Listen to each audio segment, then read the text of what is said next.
Muy buenas, me llamo Eloy, este es el primer vídeo de mi canal y va a ser el comienzo de una serie que voy a titular A hombros de gigantes, porque me gustaría analizar las mejores partidas de los mejores jugadores de la historia del ajedrez, desde su comienzo hasta la actualidad, y voy a empezar con Paul Morphy, porque a pesar de que Paul Morphy no fue campeón del mundo, se considera uno de los mejores, sino el mejor jugador de su generación.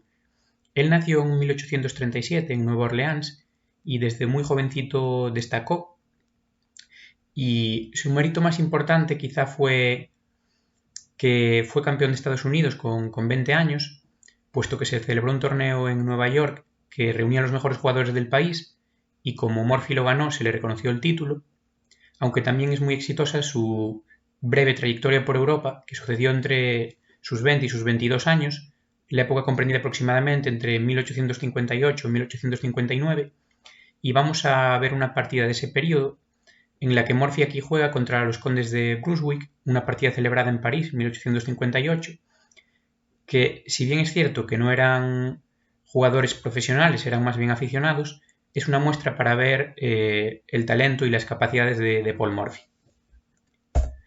La partida empieza con peón de rey, e4, e5, caballo f3, desarrollo natural del caballo presionando el peón d5, d6. Aquí los condes se desvían del camino más habitual, que quizás sea caballo c6, reforzando el peón d5, al mismo tiempo desarrollan una pieza. Si bien d6 es una jugada perfectamente lógica y razonable, dando soporte al peón d5.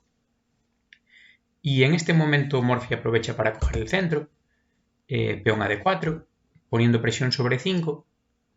Y en este momento los condes juegan la jugada alfil g4, que parece que defiende el peón d5, pero quizá esta jugada sea una pequeña imprecisión, porque si bien la idea es que el blanco no puede capturar el peón d5 directamente, puesto que si lo captura directamente perdería la dama, ¿no? Con alfil por d1, pero aquí podría hacer dama por d8, rey por d8, caballo por e5, y así ganaría el peón. Entonces, cuando el blanco hace d por e5, jugada que hizo Morphy, las negras se ven obligadas a entregar su alfil por el caballo de f3, lo cual en principio favorece ligeramente a las blancas, puesto que van a colocar la dama en una posición activa y su alfil de casillas blancas no va a tener oposición, puesto que las negras han perdido su alfil de casillas blancas. Dama por f3, d por e5, y esta partida de Morphy me parece muy interesante porque él nos va a enseñar el concepto de la iniciativa y el desarrollo con una serie de jugadas muy precisas. La primera de ellas es alfil c4, que junto con la dama en f3 amenaza dama por f7 mate. Primera jugada que desarrolla una pieza, prácticamente ya está amenazando mate. Caballo f6. Las negras evitan el mate colocando el caballo interrumpiendo la acción de la dama sobre f7. Y dama b3 por parte de Morphy. Jugada fantástica, que es un ataque doble al peón de f7 y al peón de b7. Entonces ahora las negras ya se ven en una decisión que tienen que elegir cuál de los peones salvar, y los condes eligieron salvar el peón de f7, puesto que es un poquito más importante porque si perdemos el peón de f7 no solo perdemos el peón, sino que vamos a ver comprometida la seguridad del rey, porque alfil por f7 es jaque y el rey se tendría que mover. Entonces dama e7 parece una jugada razonable. Y aquí vamos a ver muy bien el estilo de Morphy en la siguiente jugada, porque había varias jugadas interesantes ahora, como por ejemplo dama por b7 ganando un peón, pero Morphy no la elige porque esa jugada permitiría dama b4 con un cambio de damas. Entonces la jugada que Morphy elige es caballo c3, y ahora sí está amenazando dama por b7 sin permitir el cambio de damas con dama b4 jaque. C6, una jugada bastante lógica, puesto que ahora la dama defiende el peón de b7, y esta jugada controla un poco el caballo de c3, que no tiene salto a d5, no tiene salto a b5, y bueno, a pesar de todo, Morphy tiene una muy buena posición, y la intenta aprovechar con alfil g5. Sigue desarrollando piezas, al mismo tiempo que pone presión en el caballo de f6, que ahora mismo queda clavado, no se podría mover puesto que la dama está en e7. B5. Esta jugada tiene una idea, que es que el alfil de C4 está muy bien colocado y pretende expulsarlo, para que el alfil se vaya, por ejemplo, a D3, a E2, donde quedaría un poco más pasivo. Pero esta jugada realmente es un error, y es un error por la jugada que hace Morphy aquí, que es una jugada muy directa, y es caballo por B5. Aquí Morphy entrega una pieza, pero ¿qué consigue a cambio de la pieza? Consigue dos alfiles en una posición fantástica, apuntando al rey, clavando a la dama. La dama en B3 está muy bien, y vamos a ver que él tiene una ventaja de desarrollo muy grande, puesto que se podría enrocar largo, se puede enrocar corto, ha sacado sus piezas menores, y las negras solo han sacado el caballo, el alfil de C8 tarda en salir, el flanco de dama todavía está sin desarrollar. Entonces esta posición parece muy prometedora para el blanco, si no objetivamente ganada ya.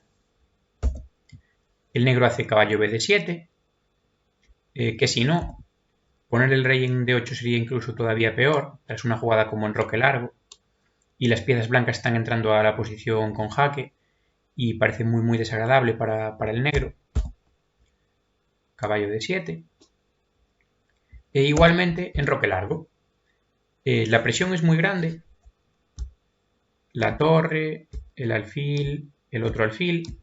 De hecho, ahora mismo las blancas estarían amenazando tanto alfil por D7 como alfil por F6, puesto que cualquiera de esas dos capturas ganaría el caballo.